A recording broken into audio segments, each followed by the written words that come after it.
Hello everyone, welcome back to my channel solo traveller. This is Ram your friend. और भाई NS 400Z को लिए हुए मेरे को ऑलमोस्ट 1.5 साल हो चुके हैं। 1 साल से ज़्यादा हो गया है। मैंने लास्ट 2024 में लिया था, मई के आसपास में, क्या जून के आसपास लिया था, और अभी 2025 का आपका अक्टूबर आ गया है, तो 1 साल तो ईज़िली कंप्लीट हो गए हैं। और चल कितनी गई है ये मैं आपको दिखा देता हूँ एक बार। तो भाई देख लो, यहाँ पे मेरे पास 2-3 बाइक्स और हैं, तो मैं बहुत ज़्यादा नहीं चलाता हूँ। तो 13,647 किलोमीटर चल चुकी है, तो ऑलमोस्ट 14,000 किलोमीटर चल चुकी है। तो काफ़ी लोग भाई पूछते हैं ना कि यार ऑलमोस्ट 200 सीसी बाइक की रेंज में आपकी ये बाइक आ जाती है, तो लोग सोचते हैं कि यार 200 सीसी की बाइक के लिए जाया जाए या फिर 5-10 हज़ार रुपये मिला के, 20 हज़ार रुपये मिला के आपकी एक 400 सीसी की बाइक ली जाए। तो ये ब्लॉग आपके उन सारे क्वेश्चंस के जो आंसर्स है वो दे देगा। तो सबसे पहले तो मैं आपको बता देता हूँ कि भाई खर्चा कितना इसमें आने वाला है। तो देखो, प्राइस आप लोगों को पता है इस टाइम पे थोड़ा सा बढ़ गया है। 2,48,000 रुपये, सॉरी 2,48,000 से ज़्यादा हो गया, 2,40,000 या 42,000 के आसपास ऑन रोड आपकी बाइक आ जाती है। और उस रेंज में आपकी काफ़ी सारी 200 सीसी की बाइक्स आती हैं, जैसे 155 सीसी की R15 भी सेम रेंज में आ जाती है, RS भी आपकी उसके आसपास ही आती है, और भी कुछ बाइक्स हैं। तो कुछ लोग सोचते होंगे कि भाई 400 सीसी की बाइक ले लूँ, बट प्राइस कम होने से खर्चा कम नहीं हो जाता, ये चीज़ मैं आपको बता देता हूँ। तो सबसे पहले सर्विस की बात कर लेते हैं। तो अभी तक इसकी 3 सर्विस हो चुकी हैं। एक फ्री वाली सर्विस हुई है, 2 पेड सर्विस हुई है। पहली फ्री वाली सर्विस जो थी आपकी, वो आपकी 550-600 किलोमीटर पे मैंने करा ली थी। फिर दूसरी 5,000 पे, तीसरी 10,000 पे, और अब चौथी सर्विस में 15,000 पे कराऊँगा। तो अभी तक कितना खर्चा आ गया भाई? तो नॉर्मल सर्विस जो थी फ्री वाली, उसमें आपका जो बिल आया था वो 2200-2300 रुपये के आसपास आया था, तो वो आपका आया था। और बाकी जो सेकंड और थर्ड सर्विस है उसमें भी उतना ही बिल आया। कोई मेजर पार्ट्स सर्विस में मेरे को चेंज कराने नहीं पड़े। तो 10,000 किलोमीटर तक तो कोई भी पार्ट चेंज नहीं हुआ था इसमें। तो सर्विस पे वही 2400-2500 के आसपास बिल आता था। अभी 13,500 पे क्या पार्ट्स मैंने चेंज कराया? सबसे पहले पीछे वाला जो टायर था वो पूरा ख़त्म हो गया था 13,000 पे जाके। तो अभी मैंने ये अल्फ़ा H1 टायर डलवाए हैं, तो ये आपको 5500 रुपये के आसपास पड़ जाते हैं ऑनलाइन। अगर आप शॉप पे भी लेते हो तो इसी रेंज में आते हैं। तो ये खर्चा आया मेरा कि पीछे वाला टायर 150 सेगमेंट के मैंने डलवाए हैं। दूसरी चीज़, इसका चैन स्पॉकेट चला गया था, तो मेरे को जो इसका जो चैन स्पॉकेट है ये अभी मैंने नया डलवाया है। बिल्कुल ख़त्म हो गया था चैन स्पॉकेट, 13,500 पे ख़त्म हो चुका था। काफ़ी ज़्यादा चैन आवाज़ करने लगी थी, टाइट करने के लिए भी जगह नहीं बची थी। तो ये मैंने चेंज करा दिया। तो इसमें आपका कितना खर्चा आ गया? तो कॉस्ट जो थी इस पॉकेट की वो थी आपकी बजाज में 3200 रुपये के आसपास, 3150 रुपये 3200 रुपये की पड़ी थी। लेकिन सर्विस सेंटर पे जो इसकी लगवाई थी ना, वो आपकी 3500 रुपये के आसपास पड़ गई। तो ओवरऑल जो पॉकेट चेंज करने का खर्चा था वो आपका 6,500 रुपये के आसपास पड़ा है। तो ये मोटा मोटा खर्चा मेरे को आया है 13,500 किलोमीटर रन करने के बाद। तो मेरे को लगता है अगर आप लोग इस तरह से कॉस्ट अफोर्ड कर सकते हो, क्योंकि अगर आप 200 सीसी की बाइक से कंपेयर करोगे तो 15,000 तक कोई खर्चा उस पर आता नहीं। उसका स्पॉकेट जो होता है वो भी आपका 17,000, 18,000, 20,000 किलोमीटर तक चल जाता है, क्योंकि उतनी पावर नहीं होती, उतनी जल्दी आपका स्पॉकेट जो होता है वो आपका घिसता नहीं है। टायर और ज़्यादा चल जाते हैं, उनके टायर जो होते हैं थोड़े से हार्ड कंपाउंड के होते हैं, क्योंकि उतनी पावर नहीं होती है तो उतनी ग्रिप की ज़रूरत नहीं पड़ती है। तो टायर भी उनके 20,000 किलोमीटर ईजिली चल जाते हैं। मेरे पास NS 200 है, उसके टायर मैंने 22 या 23,000 किलोमीटर पे चेंज कराए थे। तो ये एक डिफरेंस आ गया कि जहाँ पे आपको एक बार वहाँ पे टायर चेंज कराने हैं, वहाँ पे आपको 2 बार यहाँ टायर चेंज कराने पड़ जाएंगे। और इसके टायर भी ऑलमोस्ट उसके कुछ नहीं तो डबल, नहीं तो ऑलमोस्ट 2-3 हज़ार रुपये तो महंगे आ ही जाते हैं। ठीक है, इस पॉकेट भी आपको ऑलमोस्ट उनसे काफ़ी पहले चेंज कराना पड़ जाएगा, ब्रेक पैड्स भी जल्दी घिस जाएंगे। तो ये सारे जो चेंजेस हैं, ये सारे जो खर्चे हैं, तो आपकी सर्विस कॉस्ट मैं बोल देता हूँ कि कुछ नहीं तो डबल से तो ज़्यादा हो ही जाती है। क्यों? क्योंकि अगर सर्विस चार्ज बहुत ज़्यादा नहीं है तब भी पार्ट्स आपको थोड़ी सी ज़्यादा फ्रिक्वेंसी में चेंज कराने पड़ जाएंगे। बट हाँ, अगर आप राइड एक्सपीरियंस की बात करोगे, परफॉर्मेंस की बात करोगे, तो वो भाई पूरी की पूरी वर्थ है। क्यों? क्योंकि 400 सीसी की बाइक है। और भाई पुरानी वाली जो ड्यूक 390 थी ना, सेम वो वाला आपको फील देखने को मिल जाता है इसमें। अगर आप चलाओगे और अगर आपने किसी अपने दोस्त की रन की है तो आपको पता चल जाएगा कि मैं ऐसा क्यों बोल रहा हूँ। बहुत ज़्यादा मज़ा आती है चलाने में। इसके अलावा इश्यूज़ की बात कर लेते हैं अब कि इश्यूज़ अभी तक इस बाइक में क्या आए हैं। तो पहला मेजर इशू क्या आया था कि इसका जो मीटर था इसमें आया था, मैं आपको दिखा देता हूँ। तो अभी जैसे इसका मीटर काफ़ी क्लियर आपको दिख रहा है। जो बाइक मैंने ख़रीदी थी तो 6-7 हज़ार किलोमीटर रन करने के बाद इस मीटर में ना यहाँ पे लाइन्स आ गई थी, ऐसे ऐसे करके लाइन आ गई थी। ये जो चीज़ें हैं ये सब ब्लर हो गई थी, और कहीं नहीं आई थी, सिर्फ ये वाला जो पोर्शन है मल्टी इन्फॉर्मेशन डिस्प्ले वाला, यहाँ पे ये आपका लाइन्स आ गई थी।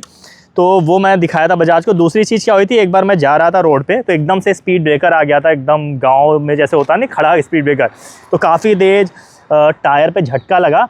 तो उससे एलॉय को तो कोई प्रॉब्लम नहीं है, सस्पेंशन को कोई प्रॉब्लम नहीं है, लेकिन मेरा ये जो हेड होता है ना, ये टूट के लटक गया यहाँ से। तो माइट भी इसके अंदर जो यहाँ पे नक्के लगे होते हैं वो लोहे के नहीं है, प्लास्टिक के हैं। तो उसकी वजह से ये जो हेड है आपका थोड़ा सा फ्रेजाइल है, अगर इस पर बहुत ज़्यादा प्रेशर आएगा तो ये आपका टूट सकता है। तो वो चीज़ मेरे को ख़राब लगी कि हाँ, बिल्ड क्वालिटी थोड़ी सी बेटर रखनी चाहिए। तो मेजर इशू वो आया था, मैं बजाज के पास गया। बट एक चीज़ अच्छी है कि मैं बजाज के पास गया, जैसा कि आपको पता है कि कहीं भी कोई डैमेज नहीं था। क्योंकि वो झटके से टूटा था, कोई फिजिकल डैमेज नहीं हुआ था आसपास। तो बजाज ने वारंटी में ही मेरा जो हेड के अंदर का, मतलब ये जो इसका पूरा सिस्टम है, इसके अंदर का जो अंदर का सिस्टम होता है जिस पे ये ऐड होता है, वो और नया मीटर, ये दोनों चीज़ें उन्होंने वारंटी में मेरे को क्लेम करा दी और मेरे को एक भी रुपए इसके लिए देना नहीं पड़ा। तो ये सारी चीज़ें हैं। आवाज़ की बात कर लेते हैं तो साउंड अभी तक इसका काफ़ी रॉ है, जैसा पहले था। मैं एक बार सुना देता हूँ, देख लो आप।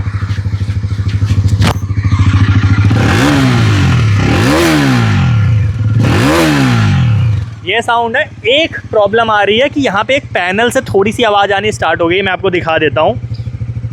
तो ये वाला जो इसका पैनल है ना, राइट हैंड साइड वाला ये पैनल, यहाँ से थोड़ी झन्नाने की आवाज़ आती है जब मैं रैप करता हूँ। आप सुनिएगा,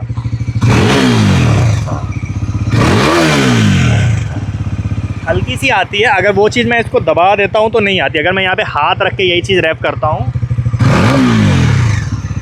तो वो आवाज़ आनी बंद हो जाती है। तो पैनल में थोड़ा सा आवाज़ आ रही है। तो ये चीज़ है कि यार बजाज के जो फिट और फिनिश होती है ना, में थोड़ी सी प्रॉब्लम रहती है यार, पैनल आवाज़ करने लग जाते हैं। अगर आप किससे कंपेयर करूँ, होंडा या यामाहा की कोई बाइक लोगे तो उसमें ये चीज़ प्रॉब्लम नहीं आती है, टीवीएस में भी आ जाती है वो चीज़ है। बट इसके अलावा और कहीं भी ऐसी कोई मेजर इशू अभी तक नहीं आया है। तो ये सारी प्रॉब्लम थी। अभी एक बंदा भी मेरे से इंस्टाग्राम पे पूछ रहा था भाई अपना कि भैया NS400 ले के लिए जाऊँ ना जाऊँ, कितना खर्चा आ जाएगा। तो मैंने उसको सारी चीज़ें बनाई। फिर मुझे लगा कि भाई और भी काफ़ी लोग होंगे जो सोच रहे होंगे कि थोड़े से पैसे दे के मैं 200 सीसी से स्विच मार के 400 सीसी पे जा सकता हूँ कि नहीं जा सकता हूँ।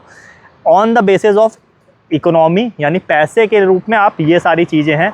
माइलेज आपको मैं दिखा देता हूँ, आ जाओ इधर आप लोग, तो देख लो अभी कितने का माइलेज मेरे को मिल रहा है। 28 का माइलेज अभी मेरे को मिल रहा है। ठीक है, अभी जो मैंने लास्ट फ्यूलिंग कराई है तो 28 का माइलेज मिल रहा है।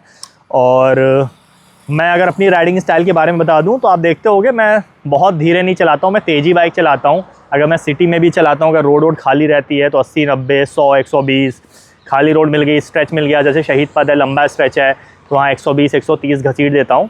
तो मैं अच्छा खासा यूज़ करता हूँ। बहुत एक्सट्रीम लेवल पे भी नहीं जाता, लेकिन स्लो भी आप नहीं बोल सकते। तो मॉडरेट से थोड़ा सा ऊपर ही बाइक की राइडिंग स्टाइल है। तो उस पर मेरे को 28 का, कई बार 29 का भी मिल जाता है, कभी कभी 27 पे भी आ जाता है, बट उससे नीचे आज तक नहीं आया है। ठीक है, तो ये आपका माइलेज की बात हो गई। अब कर लेते हैं सेफ्टी की बात। तो ये पुराना वाला वर्ज़न है, इसमें जो ब्रेक हैं वो आपके ऑर्गेनिक वाले हैं, तो इसकी ब्रेकिंग बहुत ज़्यादा अच्छी नहीं है। बट अभी जब इसके ब्रेक पैड अब घिसने वाले हैं तो इसमें मैं जो सिंटर्ड वाले नए ब्रेक पैड हैं वो मैं डलवा दूंगा, तो इसकी ब्रेकिंग अच्छी हो जाएगी। नहीं तो और भी कंपनी जैसे आपका वेशरा आता है, वेशरा के आप ब्रेक पैड्स डलवा सकते हो। तो आफ्टर मार्केट भी काफ़ी अच्छी कंपनीज़ हैं जिनके आप सिंटर्ड ब्रेक पैड्स हैं वो यूज़ कर सकते हो। क्योंकि बाकी जो उसमें आगे ग्रेमिका के कैलिपर्स लगे हुए हैं, पीछे ग्रेमिका के कैलिपर्स लगे हुए हैं, तो वो सारी चीज़ें अच्छी हैं। आपको ब्रेक पैड्स थोड़े से चेंज कराने पड़े आएंगे, थोड़ा सा कॉस्टली आ जाएगा, बट आपकी ब्रेकिंग अच्छी हो जाएगी। बट स्टिल अगर आप लोग अभी एक मतलब बिगनर्स हो, अगर आपने इससे पहले बाइक्स नहीं चलाई, आप पहली बाइक अपनी ओन कर रहे हो, तो मैं आप लोग से बोलूँगा कि अगर थोड़े पैसे मिला के आपको 400 सीसी मिल रही है, फिर भी आप 400 सीसी में मत जाइएगा। क्यों? क्योंकि पहले आप 125 सीसी, 150 सीसी या 200 सीसी की बाइक लो, उसको चलाओ, थोड़ा सा एक्सपीरियंस गेन करो, थोड़ा सा देखो कि भाई बाइक का जो इंजन होता है वो कैसे परफॉर्म करता है, ब्रेकिंग कैसे परफॉर्म करती है। थोड़े से आपके हाथ वाथ सेट हो जाएंगे, साल 1.5 साल बाद आप उसको सेल कर दो, उसके बाद आप अपग्रेड कर सकते हो 400 सीसी पे, तो वो चीज़ें काफ़ी अच्छी हो जाएंगी। तो ये था आज का व्लॉग, और मुझे लगा कि भाई ये व्लॉग मैं डाल दूं ताकि काफ़ी लोग को अगर ये बाइक परचेस करनी है उसके बारे में इन्फॉर्मेशन मिल जाए कि क्या चीज़ें हैं जिसकी वजह से आप इसको परचेस कर सकते हो, क्या चीज़ें नहीं है जिसकी वजह से परचेस नहीं कर सकते हो। बाकी ओवरऑल बाइक मेरे को काफ़ी ज़्यादा पसंद है, मैं एंजॉय करता हूँ। मेरे पास और भी 2-3 बाइक है, जैसे NS200 भी है, इंटरसेप्टर भी है। ठीक है, तो बट स्टिल इस बाइक को चलाना मेरे को काफ़ी ज़्यादा पसंद है, क्योंकि हैंडलिंग बहुत अच्छी है इसकी। NS200 में मुझे वो पावर नहीं फील होती, इंटरसेप्टर में पावर फील होती है, बट वो थोड़ा सा ये है कि थोड़ा सा रिलैक्स्ड बाइक है। अगर मुझे एकदम से कहीं निकलना है, जल्दी में निकलना है, तो कई बार लगता है भारी बाइक है, कौन निकाले ले जाए। ये वाली बाइक थोड़ी सी लाइट वेट हो जाती है, तो खट से बाइक बाहर निकाल दी, स्टार्ट की, घुमा लिया, कहीं से टर्न ले लिया, तो वो जो एजिलिटी इस बाइक में है वो इंटरसेप्टर में नहीं मिल पाती। उसके भी अपने मज़े हैं, इसके अपने मज़े हैं, तो वो चीज़ें हैं। तो ओवरऑल मैं काफ़ी ज़्यादा एंजॉय करता हूँ। तो चलिए इसी के साथ ये ब्लॉग इन करता हूँ। सोशल मीडिया हैंडल मेरा डिस्प्ले हो रहा है m.solo traveler, वहाँ मेरे साथ कनेक्ट कर सकते हो इसी के साथ। Ride hard ride safe, this is Ram signing off, keep being awesome.